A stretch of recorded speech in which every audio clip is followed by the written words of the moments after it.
All right, everybody, we are back with the S4 again today. This time it's on jack stands because I'm installing a new shifter. More specifically, a Coolerworx shifter, which, by the way, this looks freaking awesome. The reason we're doing this is because I've got too much slop in the stock shifter setup. So I'm hoping this will kind of fix my ailments and really just give me an overall better shifting experience, better feel. And in addition to that, we've also got a homemade JHM solid linkage. So this is something that JHM usually sells paired with a weighted shift linkage, and they charge about 200 bucks for it. It's a really nice piece, but I did some reading on some forums and found out that I could get basically everything I needed from McMaster-Carr, as well as a couple of bushings from a VW dealership for around 25 bucks. So we're gonna try this out as well, see if both these things paired together will help this S4 shift like it's supposed to. My brother in Christ, you have returned. Allow me to reintroduce myself. My name is...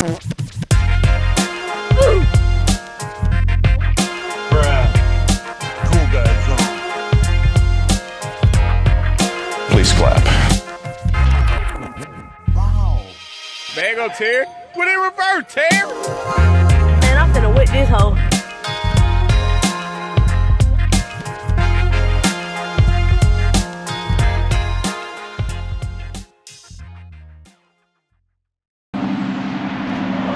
So far what we've got done is the axle is pulled out.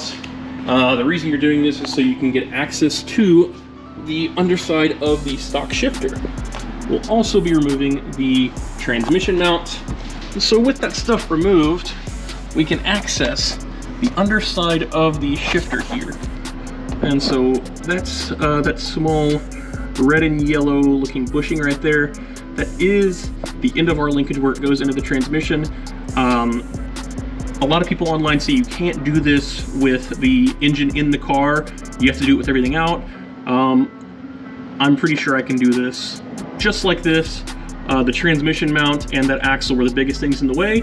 And now what we've got to do is take off one bolt on top of the linkage that bolted into the transmission, and then we can go inside and start disconnecting everything else and hopefully pull this rod out. So I'll see you guys in a second. A couple notes for you.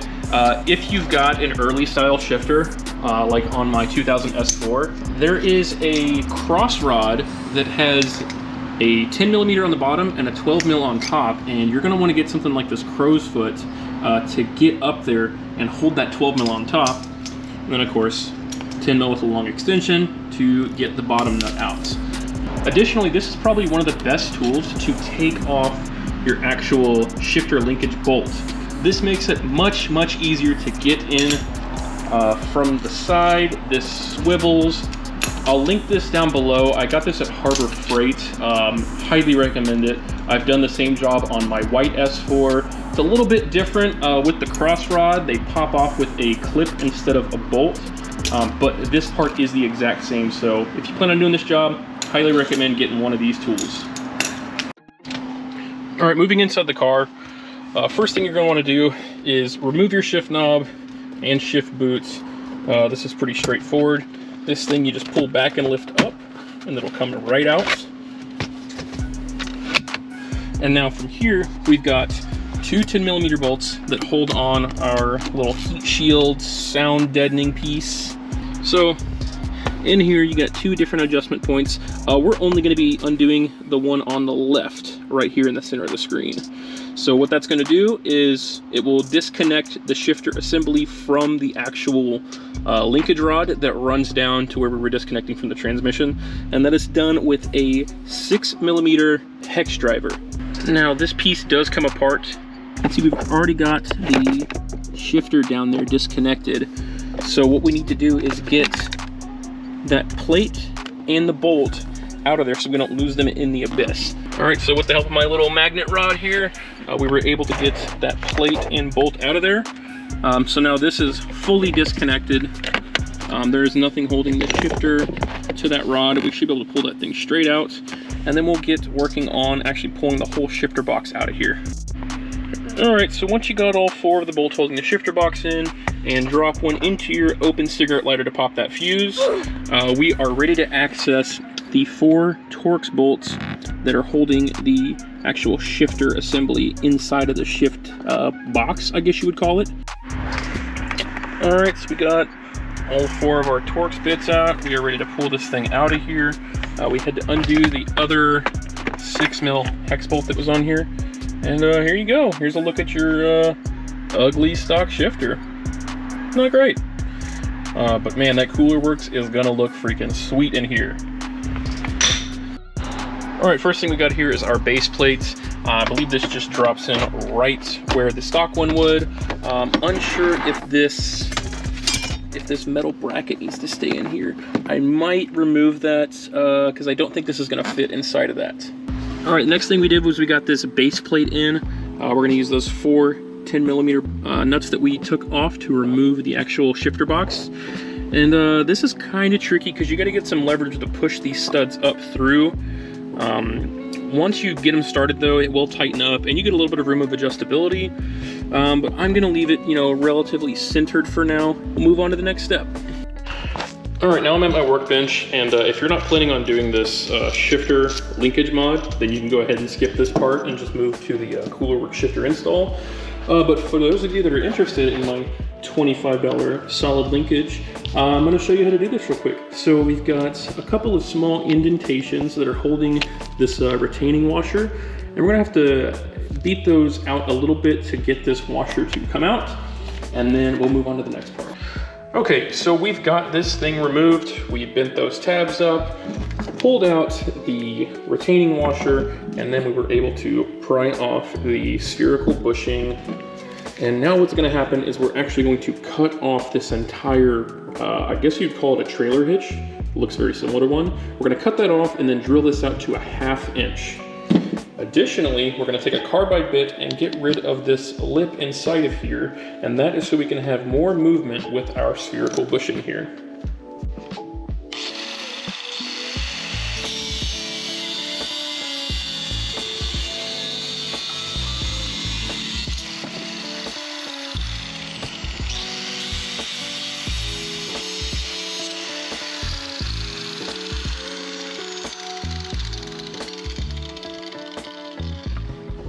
No going back now.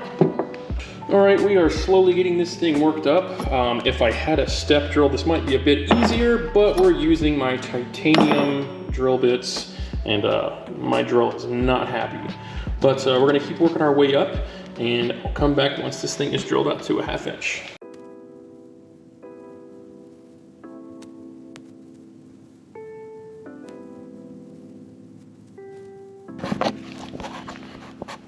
Wow, that was a task, but holy crap.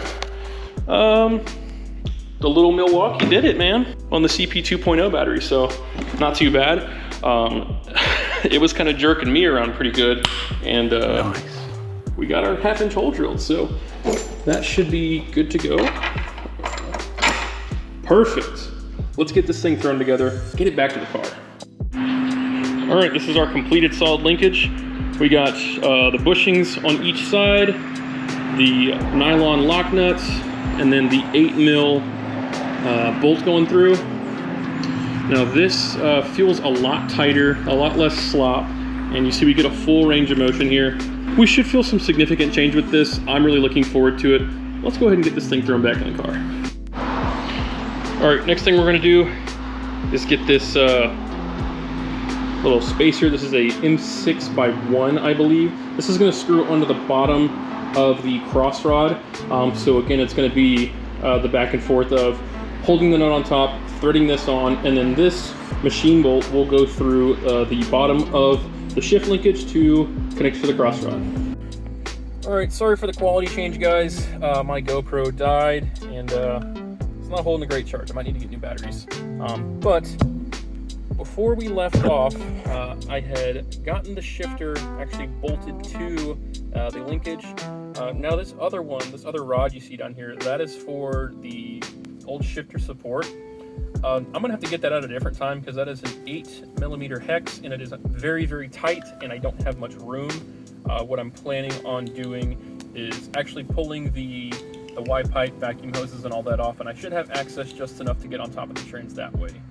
But for now, we're going to finish by getting the shifter cage bolted to the this reverse lockout block here, and that's going to go just like this, and then we can rotate it forward and flip it back around and bolt it into the car. Okay, the GoPro is charged back up. We've got a little bit better lighting here now. Let's touch base with what we covered while the camera was off. So I've got the shift rod run to the actual shifter here on the Coolerworx setup. We've bolted it to the original shift linkage portion at the bottom there. The next steps, once you bolt the frame to your actual reverse lockout block here, you can get it in place and set it down here. Line up all 6 of these, and we're going to take our hardware, tighten it down, and then I'll get into adjusting this thing. So now that we've got this locked down, what we can do is adjust our side-to-side play, and then if we need to, you could unbolt these again and loosen and then retighten the shift rod bolt to see if you need to move this thing a little bit more forward or more backwards, depending on how you want it to feel. Just to explain to you how this works, so we've got these 2 lockout bolts on both sides, and this is your reverse lockout pin. When we pull this up, it's going to move this out of the way so we can go far over to get into reverse. While it's there, you should only have enough room to get into 1st and 5th gear or 6th gear respectively. So the way this adjustment works is there's a small 7mm nut and a 3mm hex bolt, and you're going to crack that loose, and you can put your car in 1st gear, for example, and adjust this one to where it locks down on the side of the reverse lockout. Same thing, go over to 5th and do the same. Adjust it just to where it starts to touch this, and then your side-to-side play should be good. And man, that feels outstanding. One thing to watch out for, be careful that this cable doesn't come out, because this is what is actuating your reverse lockout rod, and if it's out enough, you could go into reverse without pulling the lever. So now that this is done, we're going to get the shifter trim back on and see how this thing drives on the road. All right, we are here in the B5. We've got the Coolerworx shifter installed. Just started the car up. We're going to warm up for a second, and then I'm on my way into work. Gonna see how this thing works for daily driving and a little bit of traffic. Some quick pulls, just see how it does overall, and then I'll give my final verdict on whether or not this plus my solid linkage that I made was worth it. So right away, very, very positive and tight engagement. You know, there's a tiny bit of side-to-side slop, and that's obviously from just gear lash and things not being extremely tight in the gearbox. But the throw on this is very exact. Only complaint so far is the shifter lockout. Occasionally this cable will come out of here. It'll slide out of its collar, and then your shift lockout doesn't work. It's non-functioning at that point. So that's just something to note, just a small issue I've had. But otherwise, it's fine, and I think that has more to do with like the way this cable is routed. Kind of gives it some binding, trying to fit it around the contour of the center console here.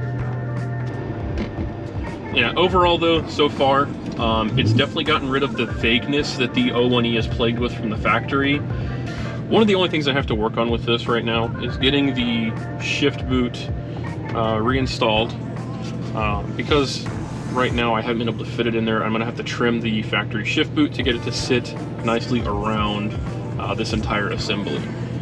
I've seen some people do like a carbon fiber cutout that looks really nice. But I'm going to try to use the factory shift boot and make it look, I guess, as OEM as possible, if you could say that.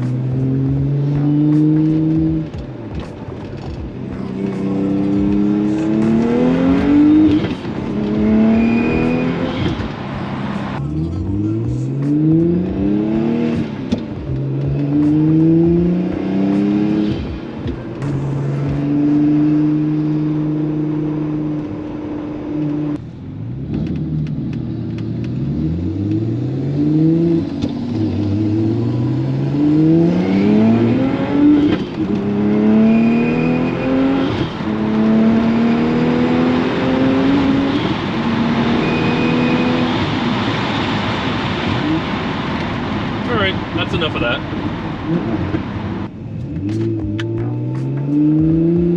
Had to get one last pull in before I arrive at doom and gloom that is work. So to wrap this up, yeah, guys, I mean, I can't sing this thing's praises enough. It's outstanding. If there's any drawbacks, it's that it's pretty notchy. The cable can sometimes bind up, disabling your reverse lockout. And then, you know, the issue with the shift boots, getting it to fit all with your stock stuff can be kind of challenging. What I have heard, it can be done. If I can get that to work, I'll give you guys an update on that. But overall, this thing is awesome. If I had to give it a rating out of 10, probably 8.5 or 9 out of 10. This thing is freaking awesome. Alright guys, that's going to do it for the Coolerworx install. I have been loving this thing. I've had it installed for about a month now. No major complaints. My clutch stop has been installed and has totally alleviated my misshift problems.